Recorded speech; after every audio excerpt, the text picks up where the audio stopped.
Não é justamente em Romanos 9 que Paulo fala das duas casas de Israel? Que ele manda todo mundo para Oséias? E de Oséias você iria ser direcionado para toda a palavra? Em Romanos 11, Paulo não vai ali meio que concluir esse assunto? De Romanos 9 a Romanos 11 é uma perícope, é um bloco.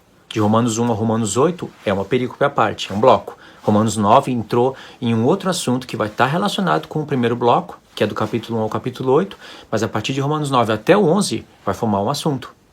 Não pode ler Romanos 9 sozinho para sustentar calvinismo, nem ler Romanos 10 isolado, nem ler Romanos 11 isolado. Tem que ler Romanos 9, 10 e 11 e entender o assunto. Aí Romanos 12, 13, 14, 15 e 16 formam outro bloco. Todos estão conectados, mas tem diferenças, tem separações de assuntos. Então, não é justamente em Romanos que Paulo fala que ia pôr ciúme no povo judeu com outro povo que não era povo? Qual era o povo que não era povo? Aí a pessoa pode pensar, era qualquer outra nação. Não era. Paulo está fazendo uma alusão lá para as duas casas de Israel. O povo que não era povo, um dia foi povo de Deus e deixou de ser povo por causa da rebeldia, de falta de misericórdia, de falta de paz. E voltaria a ser povo no futuro se fizesse o que Jesus ordenou fazer no Monte das Oliveiras. Ser misericordioso para alcançar misericórdia, ser pacificador para ser chamado filho de Deus. Lembra dos vídeos anteriores que eu faço essa conexão? Isso daí que Paulo está falando. Então, irmãos, todos esses assuntos são ignorados pelos calvinistas. Então, o que Paulo está combatendo nas suas cartas é isso. Não um grupo de pessoas que estava pregando que é salvo pelo seu próprio mérito, pelas suas boas obras e que não precisava do sacrifício de Cristo. Esse grupo era outro, era esse que eu falei agora.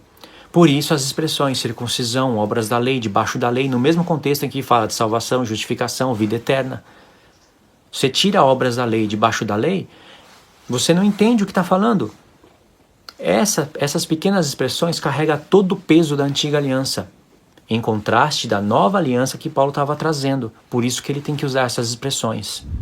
Enfim, Luiz, então, entendendo isso, o homem tem que fazer obras para ser salvo? Claro que tem. Claro, Paulo fala de obras que foram preparadas de antemão. Jesus morreu pelos seus pecados, certo? O que é pecado? Transgressão da lei. De qual lei?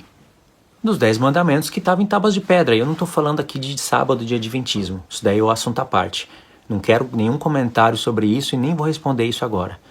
Porque pessoas gostam de confusão. Tá com a mente mais embananada e vai embananar mais ainda pelos comentários. Eu não vou responder ninguém que fala de sábado. Mas estou falando dos 10 mandamentos. Os 10 mandamentos testemunhavam o pecado do povo. Isso é a transgressão da lei. Por isso que tinha o propiciatório, que fazia uma só peça com a Arca da Aliança. E em cima desse propiciatório, que Cristo é chamado de propiciação, nós vamos ver isso em Romanos 3, no Novo Testamento. Em cima desse propiciatório era aspergido sangue, uma vez por ano, mês 7, dia 10, dia da expiação. No Novo Testamento, conhecido como dia da redenção futuro. Uma festa que abre as portas para entrar nos tabernáculos. Entende? Tinha que ter aspersão de sangue. Ou seja, mostrava que a transgressão do povo, a lei que estava escrita em tábuas de pedra e não no coração, como diz a nova aliança, essa transgressão estava debaixo de propiciação e estaria debaixo da propiciação do verdadeiro propiciatório que é Cristo no futuro, quando ele viesse. Entende, irmãos? Então, obras da lei, ela tem o seu ponto positivo e negativo. Estar debaixo da lei tem o seu ponto positivo e negativo. Eu já falei aqui, na verdade, quais são os pontos positivos e negativos. Quais são os pontos negativos? Os pontos negativos é que essas coisas não salvam o homem. Não remove a consciência de pecado. Essas coisas é uma arca de madeira que vem da terra, revestida de ouro, sim, para falar da glória de Deus, mas o ouro é corruptível para Deus. Pedro fala que a nossa fé, uma vez provada no fogo e aprovada por Deus, é mais preciosa do que o ouro, que é corruptível. O ouro fala da glória de Deus. Então, todas as coisas terrestres, essas são as coisas negativas da lei. Elas dão testemunho de que você está debaixo do pecado. Só dá testemunho. As coisas positivas é que o povo tinha que fazer aquilo para ser salvo na época. Para ser salvo de como? De uma destruição de Deus. Era a lei que o povo tinha. Não tinha que fazer com o coração puro. Mas ninguém que praticasse toda a antiga aliança iria falar: eu guardo a lei de Deus. Como que você guarda a lei de Deus sendo que você está debaixo de sacrifício pelos pecados? Sacrifício por causa dos pecados. A própria lei está testemunhando que você está debaixo de pecado. Mas só que está debaixo de propiciação. Deus está suportando isso até o tempo da nova aliança. Entende? As coisas positivas é que todas essas coisas serviam de aio para conduzir o povo até Cristo. Aí Paulo fala: mas vindo Cristo não estamos mais debaixo de aio, ou seja, debaixo da lei. Não precisamos mais ir num templo, levar primícias, levar sacrifício pelos pecados, estar debaixo de expiação, de sangue de animal, feita por um sumo sacerdote terrestre, ser considerado por mãos de homens, porque Cristo agora está no céu, à destra de Deus, como sumo sacerdote. Como dizia o Salmo 110. Isso que Paulo estava ensinando. Então, quais são as obras que o homem tem que fazer para ser salvo? As obras de praticar a fé, de guardar os mandamentos de Deus. O Espírito Santo vai escrever os mandamentos no coração de um homem carnal? Você acha que isso daí é brincadeira? A lei que é espiritual e eterna vai ser escrita no coração de um homem que é carnal. Quando Paulo leu isso em Jeremias 31, na sua mente imprimirei as minhas leis, no seu coração vou escrever a minha lei. Não vai ser como antes, quando eu tirei o povo do Egito. Eu vou escrever no coração do homem. Você acha que isso ia ser num passe de mágica? O Espírito Santo ia ser dado pela fé no homem, e o Espírito Santo ia estar escrevendo os mandamentos de Deus no homem. Como? Ia estar falando para o homem: você rouba, agora não rouba mais. O homem vai ser tentado nisso, mas agora ele vai ser conduzido pelo Espírito. Você adulterava, não adultera mais. Adorava ídolos, não vai adorar mais ídolos. Cobiçava, agora você não vai cobiçar mais. E se o homem vier a falhar? É claro que aí, nossa, tem um monte de explicação que tem que dar sobre essas coisas. Um monte, porque a lei de Deus é incrivelmente complexa, reveladora, maravilhosa, não é isso que você ouviu falar.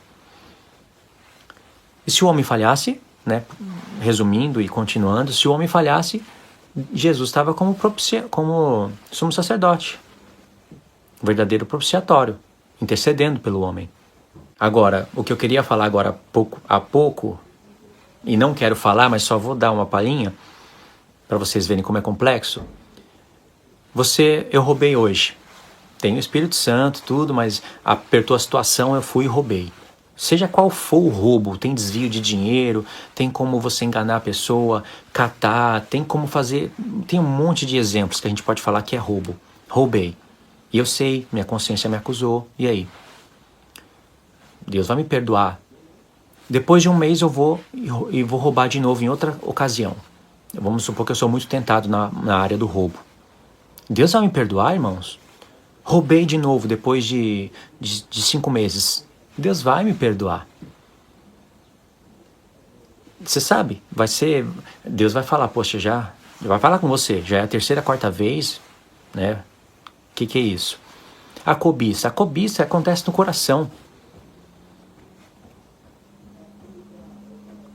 Jesus falou que a cobiça é pecado. Olhou para a mulher do próximo, cobiçou no próprio coração, né? Cobiçou no coração cometeu adultério com ela. No coração, você não contaminou o seu corpo. É completamente diferente de você ir ter relação com a outra mulher. Você teve relação, se tornou uma só carne com ela. Você, além de cobiçar, porque antes de você ter relação, você cobiçou. Você teve relação com ela, manchou ela. Completamente diferente. O pecado está na mesma tábua. Não cobiçarás, não adulterarás, mas o nível é completamente diferente. Tanto é que tem pessoas que têm relação com outra, adultera e não volta mais para Deus. Agora, a cobiça, irmãos, você cobiçou ontem. Talvez, não sei, semana passada, mês passado, alguém que está vendo esse vídeo cobiçou. E está aí de pé. E se você tivesse tido relação com outra mulher, sendo casado ou a outra sendo casada, estaria de pé? Então existem diferenças, entende? Você pode, dentro de um ano, roubar 5 vezes. Deus vai te perdoar.